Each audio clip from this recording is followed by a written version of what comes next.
In this lecture, we are going to talk about debridement and other considerations. But first, let's do a little review of infection control. Sterile technique. What is sterile technique? It means that there are no organisms, no viruses, no spores, no bacteria. It's generally used according to facility policy and generally used with organ exposure, immunocompromised patients, and burns. Really, the only place in a hospital that is completely sterile is in the operating room. What is clean technique? That means that what you're doing is free from gross contamination.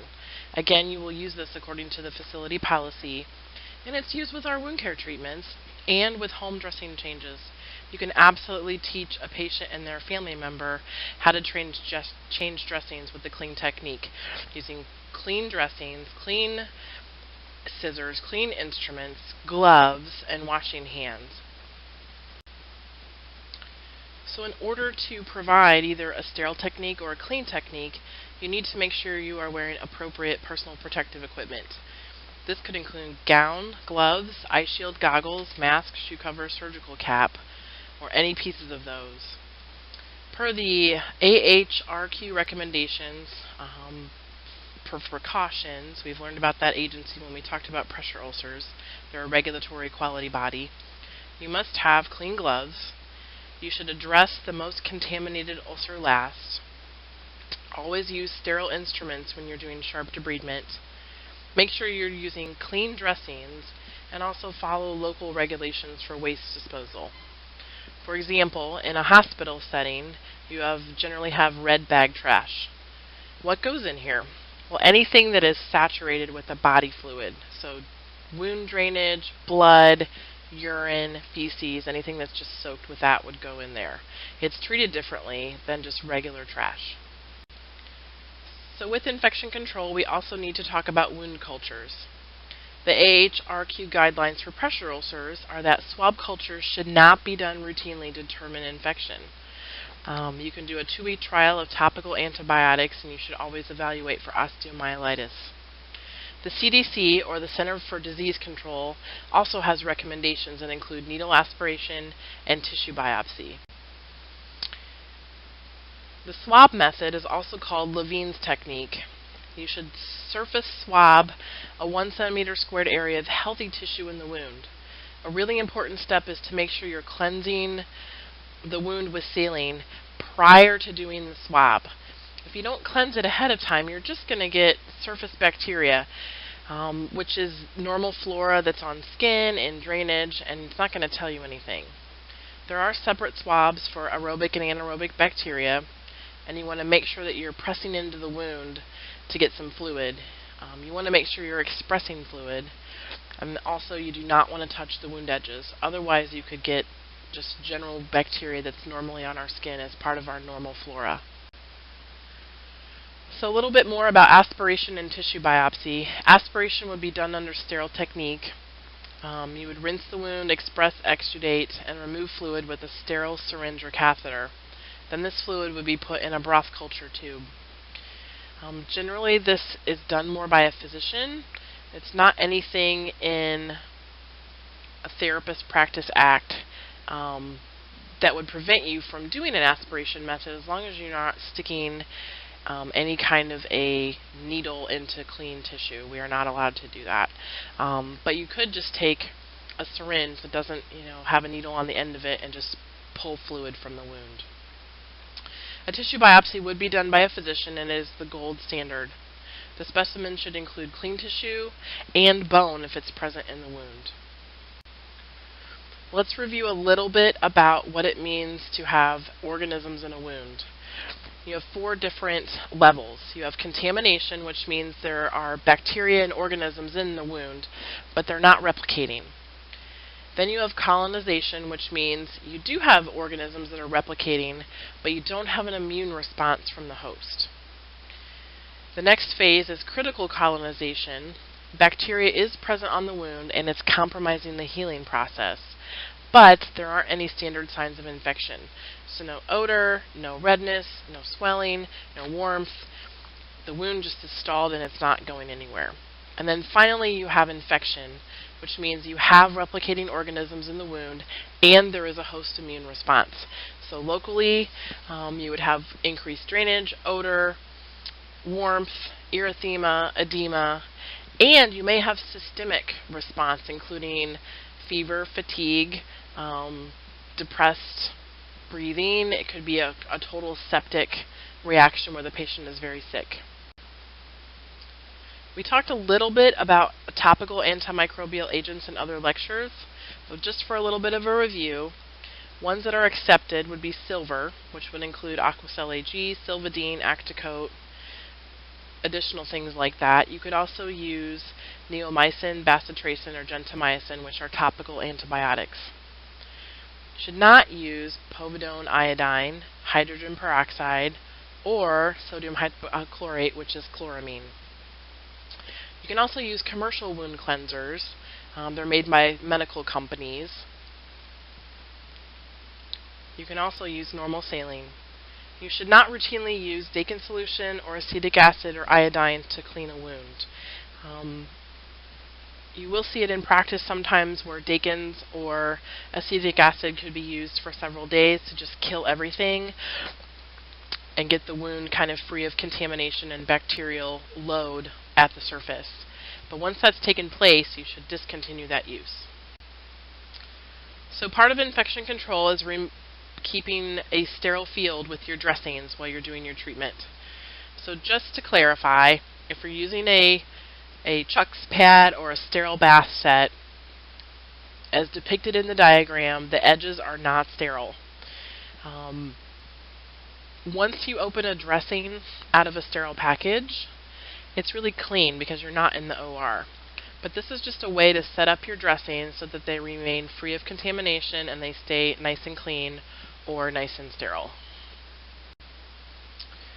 Okay, now we've reviewed a little bit about wound cleansing, infection, bacterial load.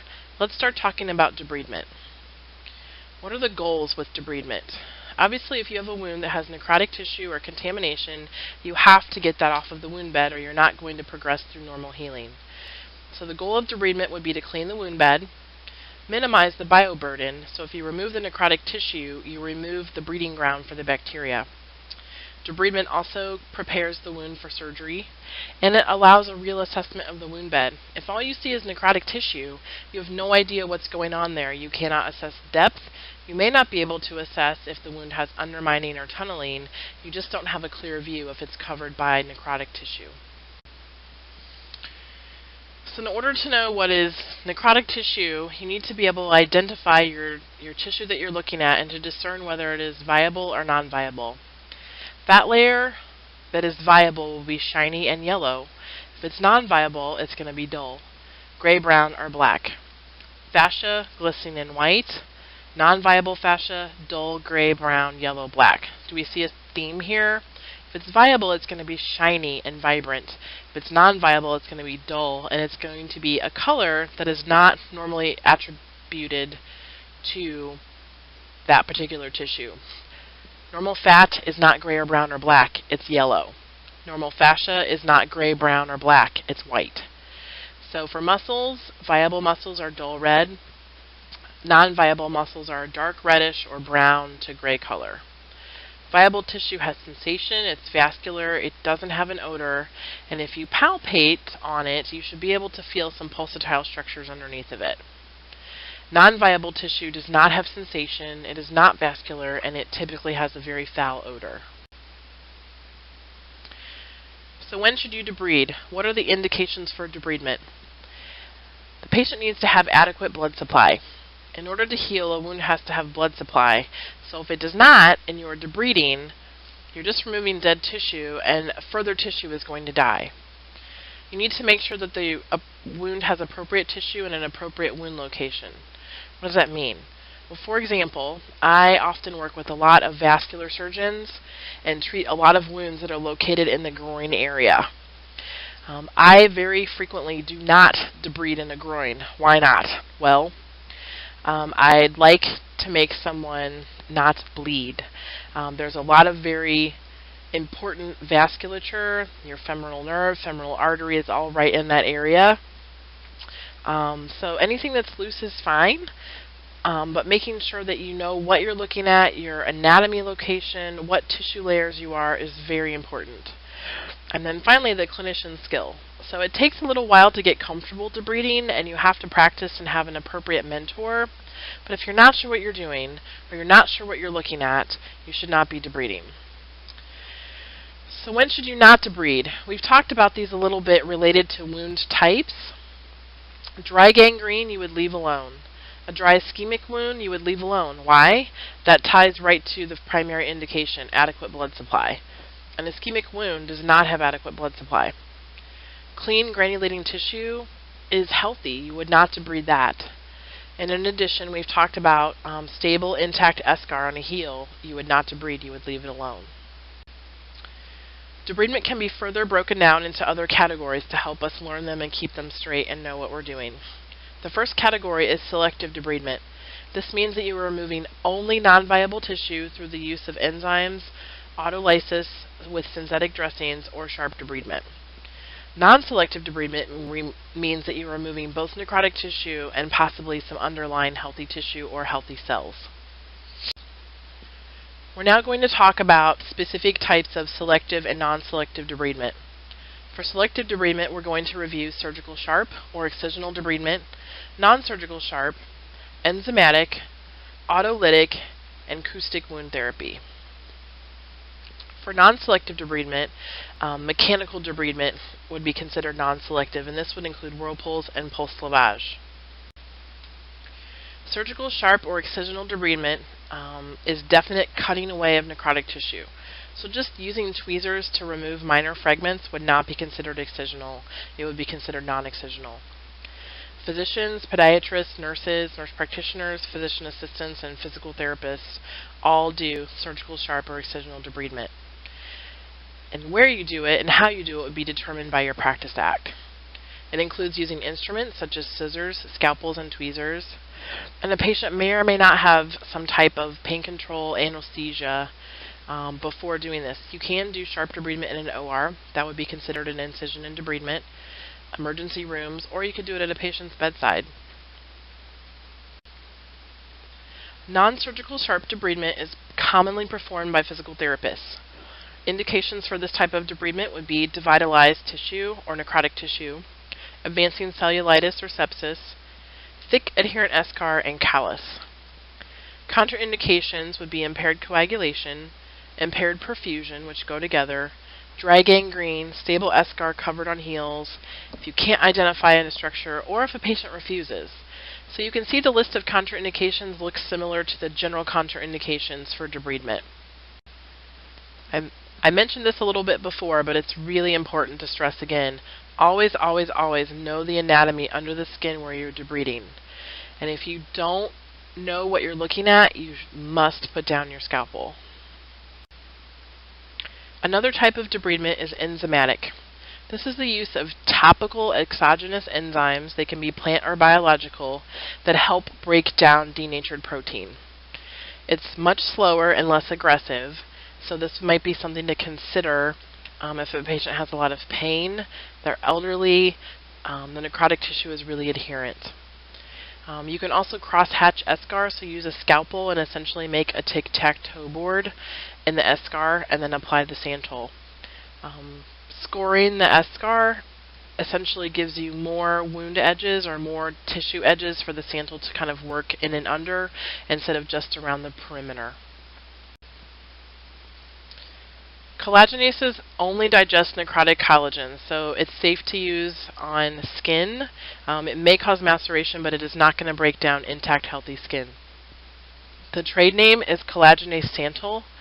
It's specific to denatured and undenatured collagen. And like I said, it does not harm granulation. The indication is to apply it daily.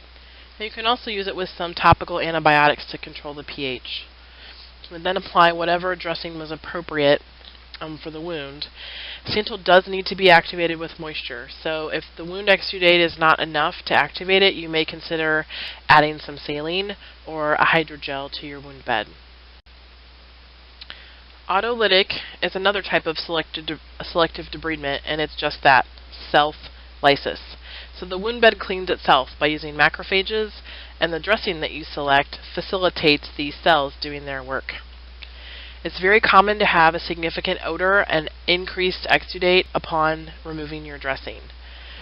It's very painless, and the cost of it can be really inexpensive to very expensive depending on what dressing you're selecting. However, it's important to note that autolytic debridement is not indicated in an infected wound. The reason being is most often you're going to be choosing an occlusive dressing, and occlusive dressings are contraindicated with infected wounds. Autolytic debridement is generally fairly slow. We've already talked about Meta honey and Manuka honey. It also can facilitate autolytic debridement. The trade name we've talked about is Meta honey, and because it has a high osmolarity, that's what promotes the autolytic debridement. It lowers the wound pH, which inhibits bacterial growth. It also promotes a moisture balanced environment. You may need to change the dressing multiple times a day, depending on what the wound looks like. And we've already talked about that Meta honey comes in multiple forms. Acoustic wound therapy is another type of selective debridement. It's a machine that uses a curette, and it specifically focuses ultrasonic energy to perform selective debridement. The frequency is to have treatments no more than 3 times a week, and you could use it for selective dissection and fragmentation of tissue and wound debridement, for cleansing the site, removing debris, drainage, fragments, and other matter. It is approved by the FDA for use with acute and chronic wounds, burns, diseased or necrotic tissue. The type of non-selective debridement is mechanical debridement, which means that an external force is removing non-viable tissue. So think about wiping a wound with gauze, using a whirlpool, pulse lavage with suction, or just cotton swabs. Your intention is to remove the necrotic tissue, but because it's mechanical, you may be also removing healthy cells or little bits of healthy tissue as well. Mechanical debridement may be performed when you have non-adherent, moist, and non-viable tissue that can be easily removed just by wiping it away, or you have surface debris. A contraindication of mechanical debridement would be if you have very adherent or dry eschar. Scrubbing is an example of mechanical debridement using gauze or a cotton swab, and this would be performed from the center toward the outside, the border or the peri-wound of the wound. It's not widely used because, again, it doesn't distinguish between healthy tissue and necrotic tissue. And just to reinforce again about wet to dry dressings, they prevent normal healing, they're painful, they cause bleeding, they promote a dried out environment when we want to have a moist environment for wound healing, and they require frequent dressing changes. They're also considered substandard wound care, so it's not evidence-based, it's not clinically excellent professional practice. Wet to moist dressings decrease the debriding function, so a wet to moist dressing is not really used for debridement, it's used for wound healing. So when would you use a wet to dry dressing? Well, if you have a wound that has gross necrotic tissue, remember it doesn't have sensation, it shouldn't have blood supply. If you're trying to remove a lot of dead tissue and the patient can tolerate, you could do a wet to dry dressing and get a lot of it off. Wet to moist dressings are indicated for wound healing. So trying to maintain a moist barrier or a moist wound to fill the space, moist dressing. When you remove it, it's moist. It doesn't really provide a debriding function, but it does provide a moist wound bed. Another type of mechanical debridement would be a whirlpool tank with water jets. When could it be used? To soften and loosen eschar or slough, if a wound has thick and a lot of exudate, or to soften a callus for non-surgical sharp or sharp debridement. Look at the list of contraindications. Much longer than the indications. So if the limb has edema, the patient has compromised cardiovascular function, they have acute phlebitis, so inflammation of their vessels, they have renal failure, dry gangrene, impaired sensation, maceration, or the patient is lethargic or unresponsive. That's a lot of stuff. So think about this. If you have an extremity that's swollen and you put it in a dependent position and put warm water around it, what are you doing? You're promoting fluid pooling. So each one of these things we can talk about and come up with why it's not appropriate to do a whirlpool. So what are some advantages of a whirlpool? They soften and loosen non-viable tissue. They do increase circulation, and they can cleanse and deodorize a wound. But what are the disadvantages? Again, you can cause maceration, so wet tissue around the wound. You can increase edema. It disrupts new cells. It can be painful, and it can exceed safe effective level of 4 to 15 psi of pressure on healthy tissue. There isn't any accurate way to measure the pressure that's coming out of a jet. And then if you have sutures, that could disrupt them or cause them to come out. So this might be my absolute favorite thing that has happened in my wound care career, besides the wound vac, but we'll talk about that later. The American Board of Internal Medicine launched a series in 2012 called Choosing Wisely. It was for communities, and the purpose was to promote conversation about medically unnecessary treatment, testing, and interventions. The APTA was the first non-physician group to release a Choosing Wisely list, and they did so in September of 2014. Their list was 5 things therapists and patients should question, and on there was number 5, don't use whirlpool for wound management. There's a lot of supporting literature and evidence that supports why this is not an optimal wound intervention. We've talked a lot about contraindications and disadvantages. If you'd like to look at this Choosing Wisely article, which actually has really helpful information for physical therapist practice in general, you can click on the link or just go to the apta.org Choosing Wisely. Another type of mechanical non-selective debridement is called pulse lavage with concurrent suction saline spray with suction.